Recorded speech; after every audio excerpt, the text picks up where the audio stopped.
Vamos a hablar un poco sobre la arquitectura de Oracle. Un sistema de base de datos Oracle consta de dos partes, la base de datos en sí misma y la instancia a la base de datos. La base de datos consta de una estructura física y lógica, mientras que la instancia consta de estructuras de memoria y de procesos asociados con dicha instancia. Cada instancia en la base de datos está relacionada con y con solo una base de datos. Una instancia de base de datos no puede ser compartida. En un RCA, Real Application Cluster, normalmente existen varias instancias de base de datos en diferentes servidores que comparten la misma base de datos. En este modelo, la misma base de datos está relacionada con varias instancias y cada instancia únicamente con una base de datos. Con eso pasamos a hablar sobre los procesos. Existen dos tipos de procesos. Los procesos de usuario, que son las aplicaciones o herramientas que se conectan con la base de datos de Oracle, y los procesos background o procesos de Oracle como DBWR y LGWR, donde nos podemos encontrar con los procesos servidores y con los procesos de background.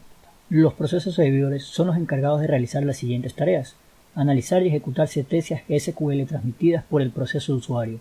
Se encarga de buscar en el database buffer cache los bloques necesarios o de recuperarlos de los data files si no se encuentran en el buffer, devolver los procesos a la información solicitada. En cuanto a los procesos de background, nos podemos encontrar con los siguientes que se muestran en pantalla. Ahora pasamos a hablar sobre las memorias que podemos encontrar en la base de datos. Encontramos de dos tipos. La primera, System Global Area o SGA. Esta estructura de memoria es una memoria compartida, ya que tanto el servidor como los procesos de background tienen acceso a dicha área de memoria. También tenemos el Program Global Area o PGA. Esta es una región privada de memoria que contiene datos e información del control de los procesos del servidor.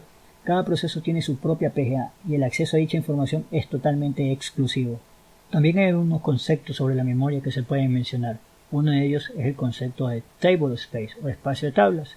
Un Table Space es una unidad lógica de la que está conformada una base de datos. No es un archivo físico en el disco, simplemente es el nombre que tiene un conjunto de propiedades de almacenamiento que se aplican a los objetivos, que se van a crear en la base de datos bajo el Table Space indicado o tablas de secuencias. Otro de los conceptos es el de Data File o archivo de datos. Un Data File es la representación física de un Table Space. Son los archivos de datos donde se almacena la información físicamente.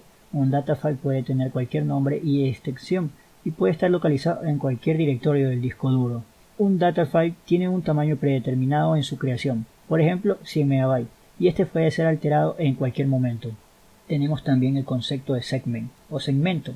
Un segment es aquel espacio reservado por la base de datos dentro de un data file para ser utilizado por un solo objeto. Se puede decir que un segmento es a un objeto de base de datos lo que un data file a un table space. El segmento es la representación física del objeto en base de datos. El objeto no es más que una definición lógica. En el concepto de extend o extensión, encontramos que es un espacio de disco que se reserva una sola vez, un segmento que se reserva en un momento determinado de tiempo. Ya dijimos que todo objeto tiene su segmento asociado, pero lo que no dijimos es que este segmento a su vez se compone de distintas extensiones. Un segmento puede ser reservado de una sola vez, 10 MB por ejemplo, o de varias veces, 5 MB hoy y 5 mañana. Cada una de las veces que se reserva el espacio se denomina extensión. Y por último, en el concepto de data block o bloque de datos, tenemos que es el último eslabón dentro de la cadena de almacenamiento. El concepto de data block es un concepto físico, ya que se representa la mínima unidad de almacenamiento que es capaz de manejar Oracle. En un disco duro no es posible que un fichero pequeño ocupe menos de lo que indica la unidad de asignación. Así la unidad de asignación es de 4 KB, un fichero que ocupe 1 KB en realidad ocupa 4 KB.